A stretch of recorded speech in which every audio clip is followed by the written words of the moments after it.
si on reste sur le sol européen, on a eu des chiffres d'inflation, notamment en France ou en Allemagne, inflation en recul par rapport à ce qui est attendu.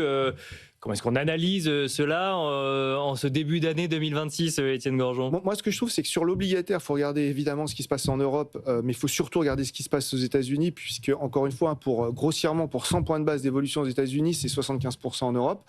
Mais si on regarde en Europe, il peut se passer un trou d'air sur la partie inflation, effectivement, notamment due à la baisse du prix des matières premières, qui va être probablement compensé par une croissance un tout petit peu plus robuste que ce qui était anticipé, et probablement une banque centrale qui sera enclin à rester, moi je pense, sur une certaine stabilité de taux. D'accord.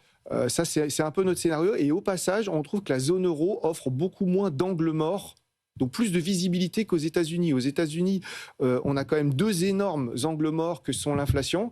Comment se fait-il que les chiffres soient pas si forts alors que les citoyens américains ont un vrai problème et jugent très défavorablement Trump, hein. Il perd les mi-termes sur l'Assemblée si les élections étaient demain. Donc énorme angle mort, on ne sait pas trop ce qui va se passer. La croissance est plutôt forte, 4%, on sort de 4%.